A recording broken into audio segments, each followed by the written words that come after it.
Hi, I am M. Jagadish, Associate Professor in CSC Department.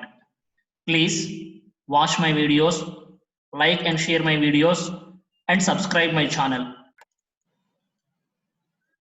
Hi, in this section, we discuss about the C++ classes and data abstraction. Now, first we go to discuss about what actually a class is. In which manner we have to use the class in C++. We already know that one of the main feature of object-oriented programming language is nothing but a class. So here we just go to specify what is a class, in which manner we have to work with a class. Basically, class is nothing but the one which is used to combine the data and the functions together. Here we are going to bind the data and the functions together. When we specify the data and functions together, then we can call that particular one is nothing but a class.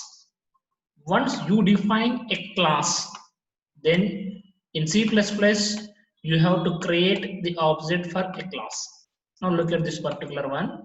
Here, how to define a class and all those things.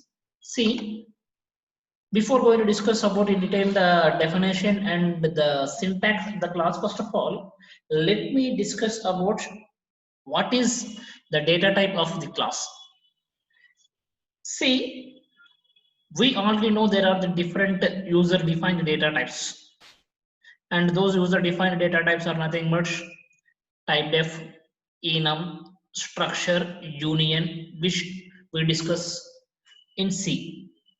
And then here we just go to discuss one more user defined data type, that is nothing but a class. Class which comes under the user defined data type only. Now we already have the user defined data type named as the structure. We know the difference between the structure and the union.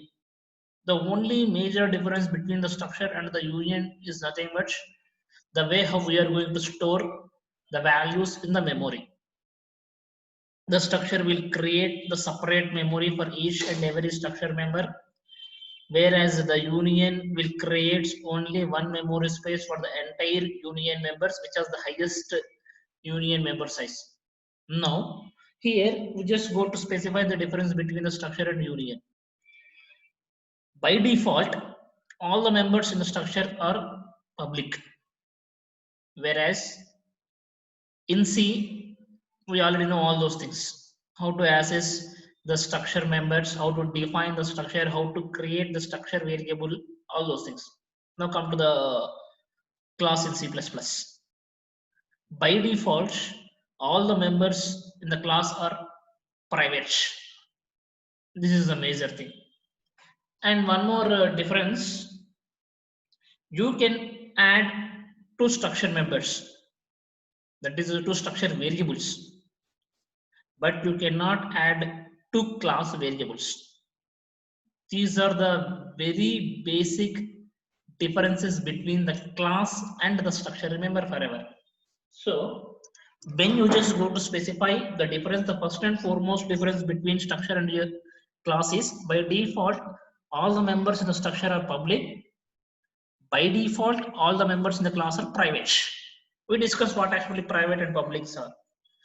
Then the next is, you can add two structure variables, but you cannot add two class variables, which is referred as the objects. Now here we just go to discuss about a class definition. Now here we are going to define a class by using a keyword named as a class and specify class name. Whatever the name that you want to provide, you provide the class name, and then open brace, which indicates this is the beginning of the class, and then close brace with semicolon, which indicates this is the ending of the class. So in between these two braces, you define the data members and the data functions. Now here we are defining data members and data functions. Now what is mean by a data member and a data functions? Data member is nothing but a variable in which we are going to store the data. But in C++, according to class, we cannot specify that is a variable. We have to call that is a data member. Why? Because means it is a member which is used to store a data. And similarly, data functions. We already know what actually a function means. It is going to perform a particular task. So it is going to perform a particular task on the data. So which we can represent it as data functions. So here in the class, you can declare and define data members and data functions in different categories. Those are nothing but based on access specifiers. This private and public are nothing but the access specifiers. You can declare any number of data members under private. You can declare any number of data functions under private. Similarly, you can declare any number of data members and data functions under public. What is the difference between this private and public means? When you declare any variable under the private, you cannot access from outside of the class. When you declare any data member in the public, you can access from outside of the class also. This is a major difference. The way how you are going to declare the variable either in private or in public. Once you declare the member, once you declare the variable in private, you cannot access from outside of the class. Once you declare a data member or a variable under public, you can access from outside of the class. And by default, if you are not specified any access specifier, then it becomes under private. If you forgot to write this access specifier either private or public, you didn't specify anything, then automatically all these data members and data functions will come under private. If you specify public, then it will come under the private public. So this is the way how we just go to define a class. Now we'll go to specify whatever we discussed, all those things are here. Same thing, variables declared inside a class, what I specified recently.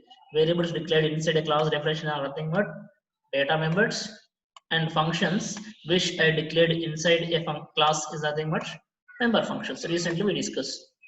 And one more thing, the combining or wrapping of data and functions together into a single unit, which we can call as a class, together into a single unit is known as data encapsulation, which is one of the object-oriented programming feature. And I already specified by default, the data members and member functions of a class are private. And private data members can be accessed by the functions that are wrapped inside a class, the functions which are defined under public. So this is related to the way how we are going to access data members or data functions which are there in a class. Now we'll go to the example. Look at this particular one. Here we just go to specify the example. I am defining a class by using a keyword that is nothing but a class, and then I just go to specify the name of the class. Here the name of the class is nothing but rectangle, and I specify the curly brace which indicates the beginning of the class, and then I just go to specify the keyword private to declare the data members width, length, area under float data type or by using float data type. And then under the public, I just go to declare the member functions. One is nothing but set data, calc area, get width, get length, get area, and then closing of a class. Simply curly brace, closing curly brace, semicolon. Thereby the class terminates. Simply this is the way how to declare the class in C++.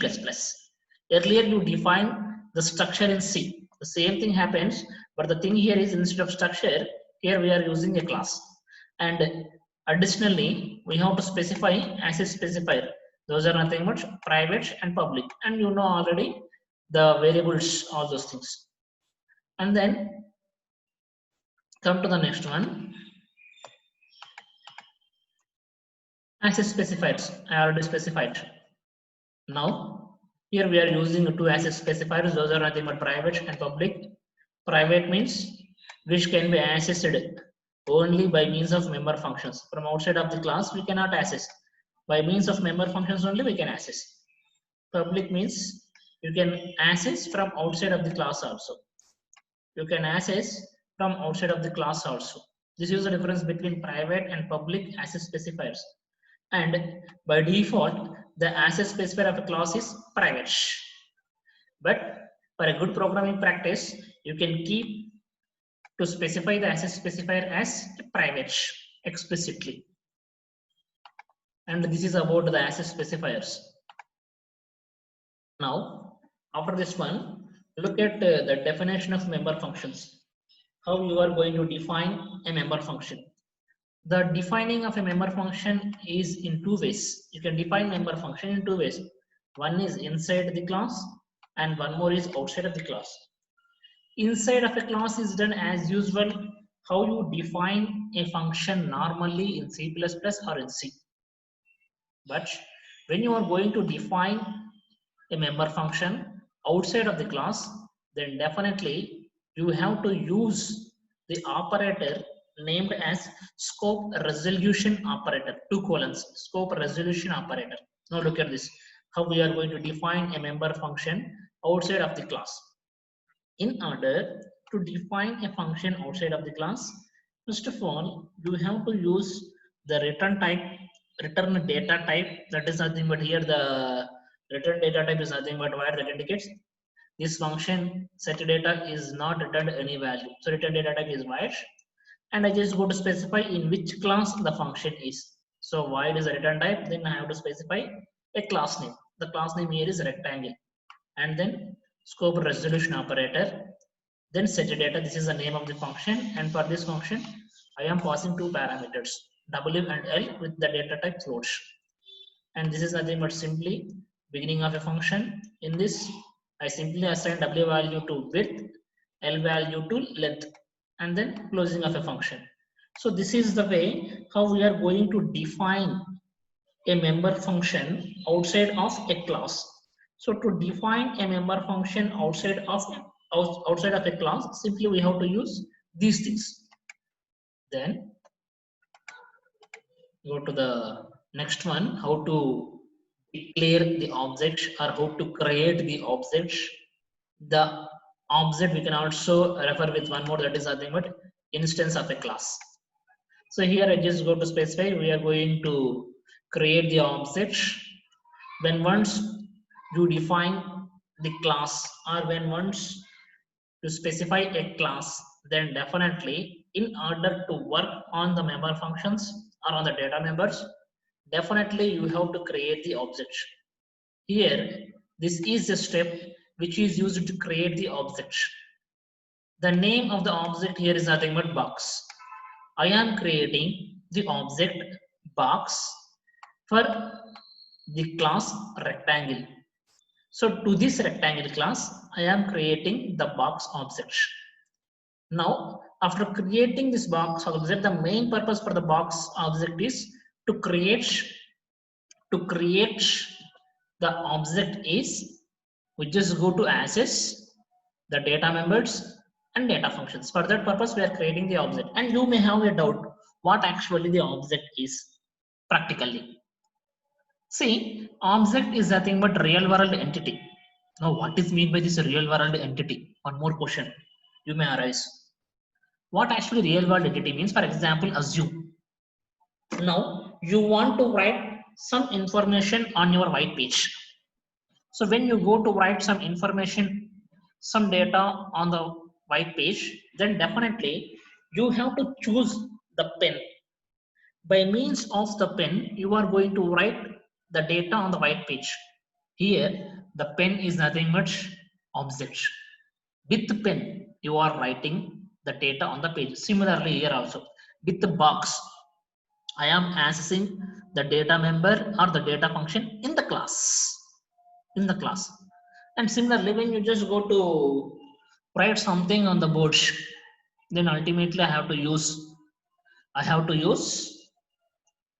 chalk, piece of chalk to write data, to write some information on the board. Here, the piece of chalk is nothing but the object. Similarly, when you just go to theater to watch the movie, to enter into the theater, then definitely you have to purchase the tickets, movie tickets. The movie ticket is nothing but the object. With that object only you are entering into the movie theater. The ticket is the object which makes to you to enter into the theater to watch the movie. So this is nothing but the one which specifies or defines object is nothing but a real world entity. Now we created the object, like box is the object for a class rectangle. Now whatever the data members or data functions are there in the rectangle class, now I want to access. To access the data member or data functions in the rectangle class, then the way is, first of all we have to use object, and then we have to use dot operator, object and dot operator. So box dot and name of the function calc area. Now with this here I am accessing a member function calc area by means of the object name and dot membership operator. With this I just go to access the function clearly. So this specifies how to create the object and how to access the data member or a data function by means of object. Now you can also create the pointers to object, not only a normal object. See, pointer to the object means here I am creating a pointer. Now this is nothing but a pointer object to the class rectangle. Now this is nothing but a normal object. So sorry, this is nothing but a pointer object and this is nothing but a normal object. When I create a pointer object, then definitely I must specify the address. This is a very common. When I'm using pointer, then definitely I must specify the address of another object. So box box ptr is equal to ampersand box. Now this is the pointer object. So if you want to access any data member or data function by means of pointer object, then definitely we have to use arrow operator. By means of arrow operator, we are going to access data function which is there in the class. This is the way how we just go to create pointer object and how to access the data member by means of pointer object. Now this is nothing but simply a program which demonstrates how to define a class and how to access the data members and data functions in the class by means of objects. Now look at this here, I just go to find the area of a rectangle by means of a class program. So I am creating or defining a class by means of a keyword class, and the name of the class is nothing but rectangle. Opening a class and then private. Under the private I am defining three data members: width, length, area of a float data type. And under the public I am declaring, not defining, I am declaring set data function, calc area function, get width, get length, and get area. I am declaring all these functions and I am closing the class.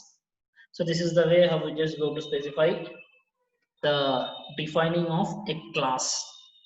Now after defining of a class, I just go to define the member functions also.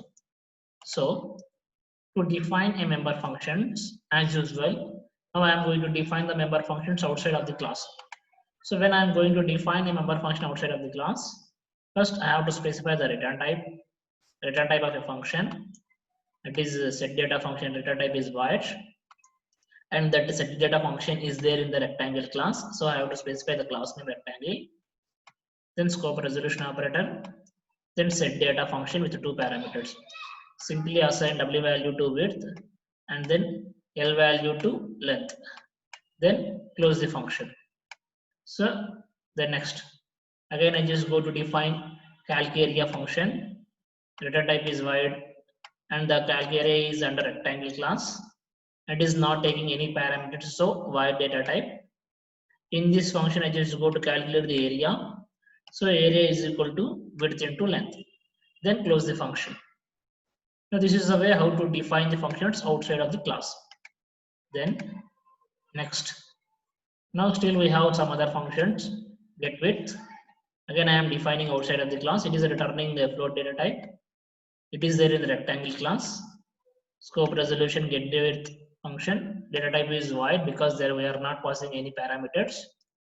It is returning. So I'm using a statement return.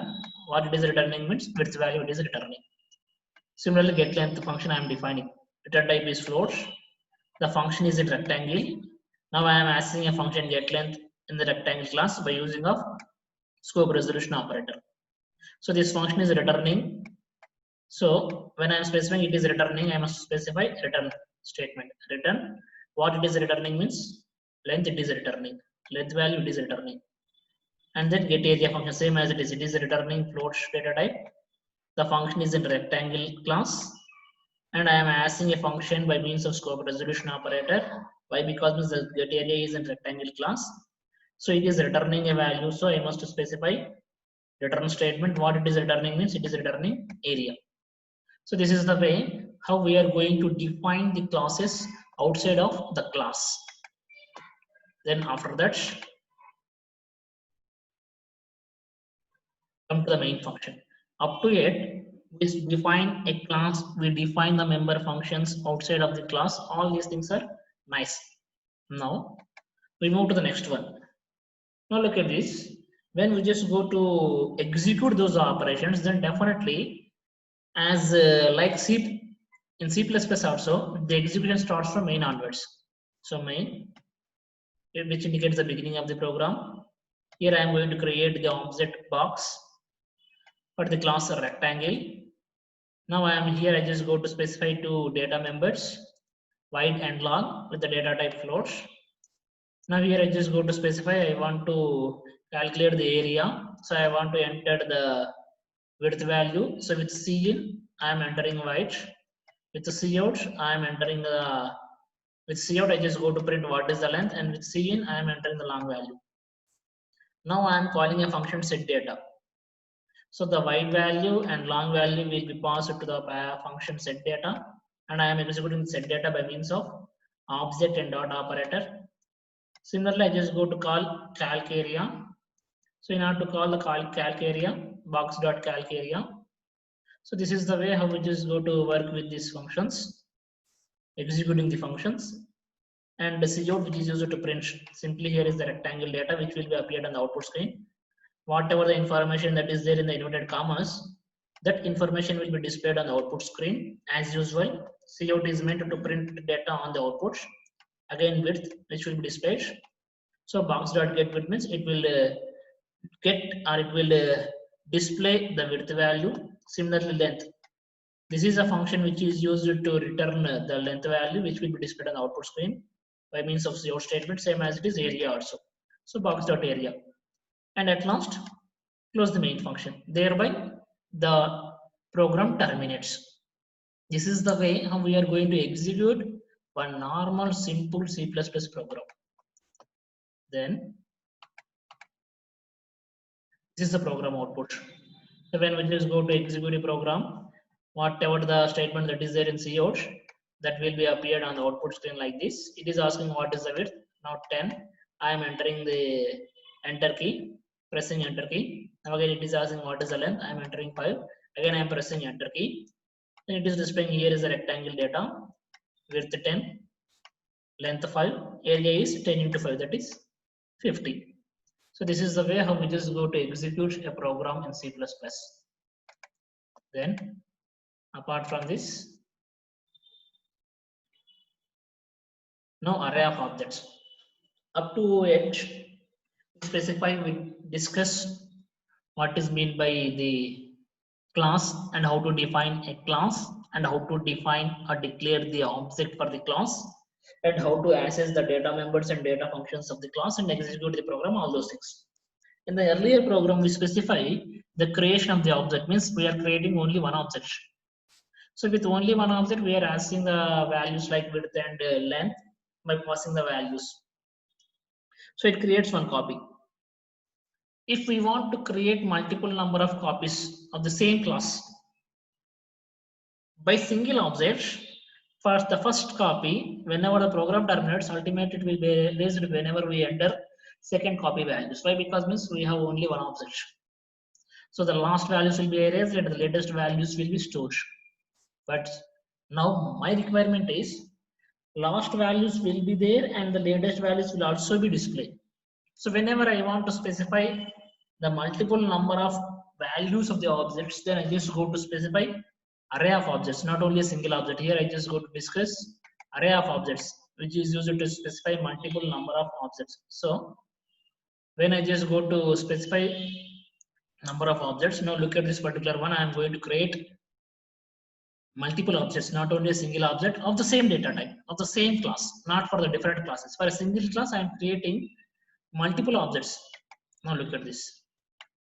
Simply, I am defining a class with the keywords class and then open brace beginning of the class and specifying name with the char data type and age with integer data type in the private mode. In the public, I specified get data function and put data function. Thereby, class terminates.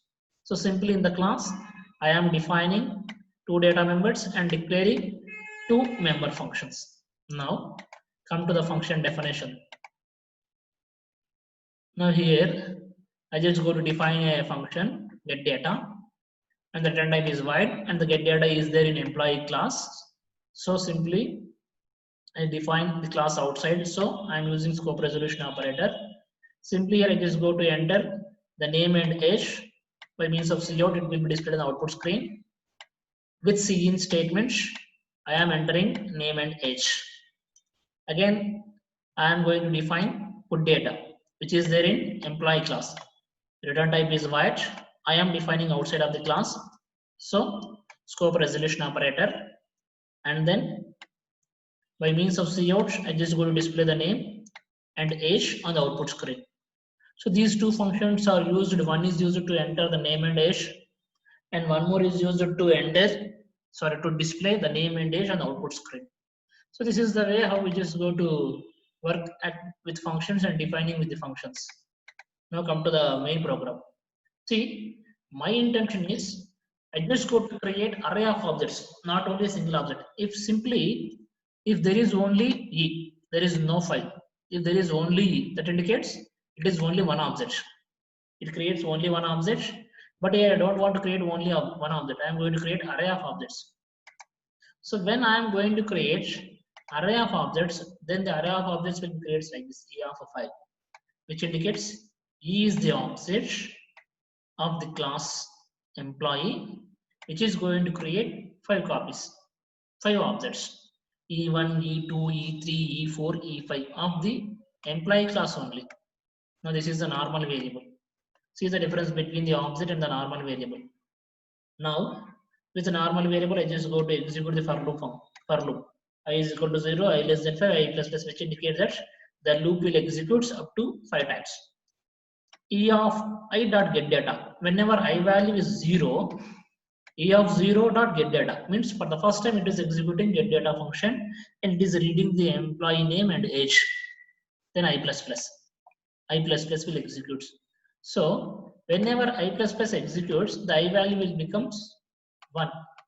Whenever I value will becomes 1, again it is checking whether 1 is less than 5 or not. If it is true, then again it is going to execute E of I dot get data, that is E of 1 dot get data. So again I am entering name and age of employee, second employee. Then I plus plus. I value will becomes 2. Again 2 less than 5. So again I less than 5. Yes, true. So again it is executing E of I dot get data. E of 2 dot get data. Again executing name and age by means of get data function. So likewise this function will execute 5 times. And similarly, again I am using for loop construct in order to execute put data function 5 times, which is used to display 5 employee names. Then thereby at last closing the main function. So this is the way how we are going to work with array of objects. Array of objects. Now the output will be like this: enter name and age. So I'm entering the name and age for the first employee, then for the second, third, fourth, fifth, and at last all the employees information will be displayed on the output screen. So this is the way how we just go to specify or work with array of objects.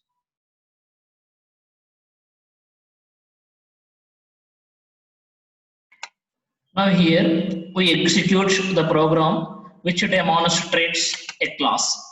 How to define a class and how to declare the data members and how to declare the data functions, and at last close the class. We recently discussed about this program. Now we'll go to execute the same program, how the program will execute. Now this is nothing but the way how to define a class. Now we also look about how to define the class data functions outside of the class. Now look at this. Here we just go to define the data functions of the class. Define the data functions of the class outside of the function. Here the data function is nothing but set data, which is in the rectangle class, and also one more data function calc area, which is in the rectangle class, and also get width, which is in the rectangle class. All these are nothing but the data functions which are declared in the class. Now here we defined the same data functions outside of the class, and at the same time, after the completion of defining the class data functions outside of the class, one more is nothing but get length and get area. Then after defining the data functions of a class outside of the class, then we just go to execute the program from main onwards. Now this is nothing but the main function as usual. The C++ program also starts the execution from main as C. Now here we are creating the object for the rectangle. Rectangle is nothing but a class. We are creating the object for the rectangle class and declaring the normal variables wide and length. Here we are providing the input for the wide and length, and we are calling the set data function by using of object and dot operator, and similarly we are calling calc area function by using of object and dot operator, and we are printing all the information on the output screen. Now we will execute the same program. How the program will execute? Now we just look at this one. Now we start the program. Now we are executing the program. Here we just go to provide the input. What is the width at the bottom? Now here I just go to specify the width is 30. Then it is asking the length. The length is nothing but 50, for example, assume. Now enter. Now here is rectangles data. Now look at this particular output screen. Now it is specifying here is a rectangles data. Width is 30, what we have provided as the inputs, and length is 50, what we have provided as the inputs, and it is calculating the area of rectangle, that is nothing but 30 into 50, which is nothing but 1500. So this is the way how we just go to run the program. We just go to execute the program. Now look at this one again. We just go to execute the same program with the different inputs.